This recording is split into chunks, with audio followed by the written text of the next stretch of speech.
जब भी India series हारती है तो पता नहीं क्यों विराट कोहली ऑटोमेटिकली ट्रेंड पे आ जाते हैं। ऐसे सवाल आता होगा आपके मन में, है ना?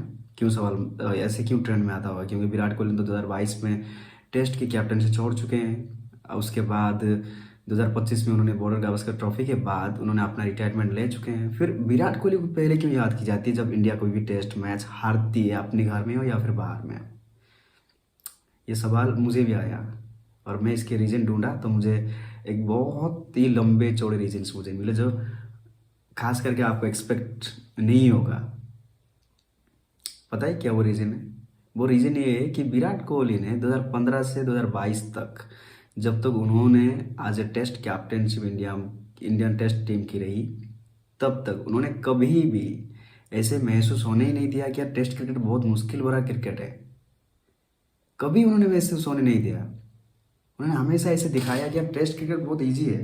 उन्होंने इस तरीके से टीम में माहौल बनाया, इस तरीके से उन्होंने स्ट्रेंथ इकट्ठा करी, इस तरीके से उन्होंने खिलाड़ियों के भीतर जोश भरने शुरू कर दिए कि हम जैसे अभी अपने घर में बैठ के बात कर रहे होते हैं या किसी स्टूडियो में बैठ के बात कर रहे होते हैं तो हमें लगता था कि यार टेस्ट क्रिकेट बहुत ईजी है, ठीक है। और ऐसे ही हम लोगों में से एक था गौतम गंभीर साहब, जो आई थिंक इसके बाद उनका कैरियर कैरियर कहाँ जाएगा, वो क्या बनेंगे नहीं बनेंगे मुझे नहीं पता, लेकिन शायद मुझे लगता है कि इस सीरीज या इस तरह के रिजल्ट के बाद उनका जो क्रिटिसाइज करना होता था, है ना, खुल के जब वो क्रिटिसाइज करते थे दूसरे खिलाड़ियों को, शायद वो कम हो सकता है।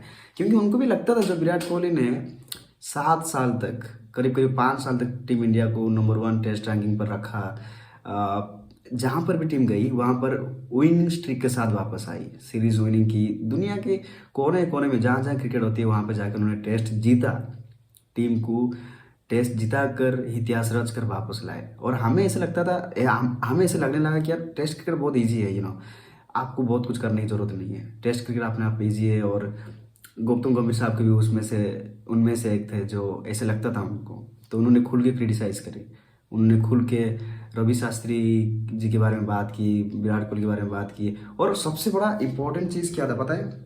सबसे बड़ी इंपॉर्टेंट चीज़ इस पूरे कहानियों में ये था कि यार सेलिब्रिटी कल्चर को गौतम गंभीर साहब ने ख़त्म करने की कोशिश करी थी, ठीक है।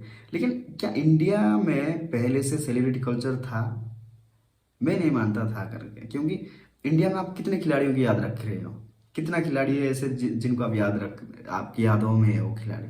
ज़्यादा से ज़्यादा आपके पास सुनील गावस्कर साहब होंगे, वीरेंद्र सहवाग होंगे, सचिन तेंदुलकर साहब होंगे, युवराज सिंह होंगे, गौतम गंभीर है, विराट कोहली, रोहित शर्मा है। ज़्यादा कोई खिलाड़ी तो नहीं है।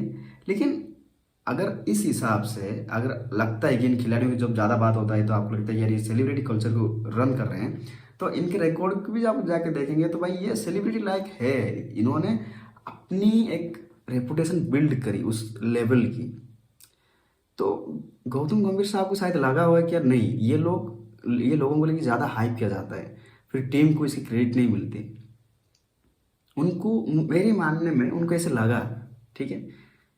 इसीलिए उन्होंने जब टीम में आज हेड कोच आए राहुल द्रविड़ साहब के बाद, तो उन्होंने पहले काम करी ये जो सेलिब्रिटी कल्चर खत्म करने के लिए।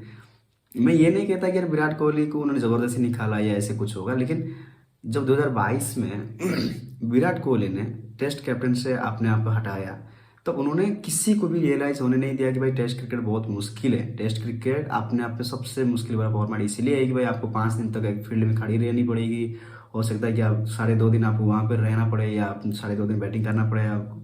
तो उन्होंने वो जो मुश्किल है, वो जो एनर्जी चाहिए उसके लिए जो एग्रेशन चाहिए, उस एग्रेशन के बारे में उन्होंने कभी जिक्र नहीं किया। उन्होंने हमेशा हम सबको ऐसे एहसास दिलाया कि नहीं, टेस्ट क्रिकेट बहुत आसान है, आप यंग ब्रिगेड के साथ भी जीत सकते हो। और उस तरह के उस समय जिस तरह के रिजल्ट विराट कोहली साहब ला रहे थे वर्ल्ड वाइड से, जहाँ जहाँ क्रिकेट होता था, चाहे बॉर्डर गावस्कर ट्रॉफी हो, इंग्लैंड के टूर हो, साउथ अफ्रीका, न्यूजीलैंड, जहाँ भी टूर होता था, श्रीलंका, बांग्लादेश, जहाँ भी टूर होता था, जिस तरह के रिजल्ट वो लाते थे, उस हिसाब से लगता था कि यार test cricket is like T20 cricket, you can do what you want.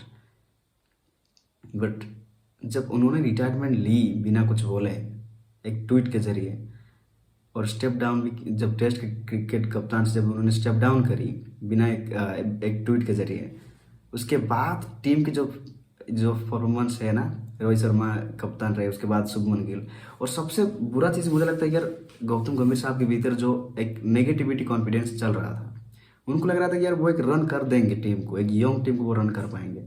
जो खिलाड़ी पिछले 1 साल से शायद डेब्यू किए हुए थे या 1.5 साल से डेब्यू किए हुए थे, उन खिलाड़ियों को लेके उनमें ज़्यादा कॉन्फिडेंस थी।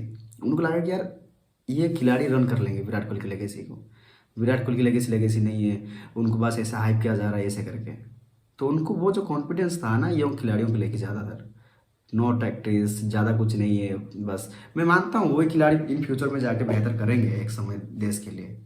लेकिन आज जो परिस्थिति है, आपने दो दो बार अपने घर में व्हाइट वॉश हो चुके हो, आपने बॉर्डर गावस्कर ट्रॉफी हरा चुके हो, तेंदुलकर एंडरसन ट्रॉफी आपकी ड्रॉ रही है, साउथ अफ्रीका घर में आके आपको वॉश करके गया है। आप अभी लोअर टीम के साथ अब आपको देखा जा रहा है, मतलब आप I think WTC point table में आप 5 पर मौजूद हो।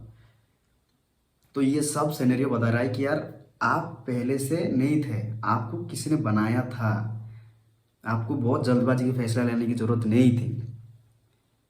बहुत जल्दबाजी फैसला लिया था बोर्ड ने, BCCI ने बहुत जल्दी जल्दी में फैसला लिए थे बहुत सारे। जब विराट कोहली ने स्टेप डाउन किए थे एज ए टेस्ट कप्तान, उसके बाद बोर्ड ने मतलब बहुत तेजी से फैसला लिया था कब कौन टीम में आया, कब टीम से क्या गया, अब कहाँ पर क्या सीरीज है, किस तरह की रहेगा माहौल, या किसको लाना सही है। श्रेयस अय्यर चला गया, सरफराज खान, ईशान किशन, उनको टीम भूल गई, मोहम्मद शमी को भूल गई, अजिंक्य रहाणे, चेतेश्वर पुजारा, उनको निकाल दी गई टीम से। सो ये पूरा कॉन्सेप्ट बन गया टीम में कि भाई हम यंग टीम के साथ जाएंगे। जबकि टेस्ट क्रिकेट यंग खिलाड़ियों के लिए जितना है उतना ही एक्सपीरियंस खिलाड़ियों के लिए भी होती है। बट उन्होंने एक्सपीरियंस देखे नहीं, उनको लगा कि यार नहीं चलो ठीक है इनको लेके हम चल सकते हैं। और यही वजह है कि आज Indian cricket team, test team खास करके, जूझ रही है। ये ब्रूटल है और आई थिंक ये अब तक सबसे रोस्ट टीम में से एक है या टीम मैनेजमेंट में से एक है। इतना ब्रूटल हमने देखे नहीं थे इंडिया में इससे पहले। हमने हारे, काफ़ी सारे सीरीज हारे, काफ़ी सारे सीरीज जीते भी, और हमारी परफॉर्मेंस शायद ही बहुत ख़राब भी रहा है, शायद ही बहुत बेहतर भी रहा है, लेकिन इस तरह का नहीं रहा कभी। मैं नहीं मानता रहे, वो भी हो सकता है क्योंकि मैं 2013, 14, 15 के बाद मैंने मैचेस देखे। अभी हाल फिलहाल के मैच के बारे में बात कर सकता हूँ, इतना पुराना तो मैं नहीं जा सकता, बट इतना जरूर है कि यार जितना मैं समझता हूँ क्रिकेट को देख कर, ये बात फैक्ट है, ये बात हकीकत है कि टीम इंडिया कभी इतनी बुरी दौर से कभी नहीं गुजरी थी जितना ये अभी 1.5-2 साल से गुजर रही है। पता नहीं बोर्ड इसके ऊपर क्या एक्शन लेगा, लेकिन एक्शन लेना तो चाहिए बोर्ड को। अगर बोर्ड हो सकता है तो क्या भी कुछ ज़रूरत पड़ेगी टीम को रिवाइव करने के लिए बोर्ड को लेने की ज़रूरत है। और खास करके टेस्ट क्रिकेट में अगर आपकी डोमिनेंट नहीं है या डोमिनेंस नहीं कर पा रहे हो, तो आप कितना बड़ा रिचेस्ट बोर्ड हो, कितना बड़ा आपके पास स्टार खिलाड़ी है, वो मैटर नहीं करेगा इन द एंड में। तो मुझे लगता है कि यार बोर्ड को कार्रवाई करने की ज़रूरत पड़ेगी, किसी भी स्टेप को लेना पड़ेगा एक फिर से टेस्ट क्रिकेट, खास करके इंडियन टेस्ट टीम को रिवाइव करने के लिए। तो आपको क्या लगता है हमारे कमेंट सेक्शन में जाके अपनी राय दीजिएगा। अगर हो सकता है तो मेरे चैनल को सब्सक्राइब कीजिएगा, अगर सब्सक्राइब नहीं किया तो शुक्रिया। मैं हूँ कृष्णा।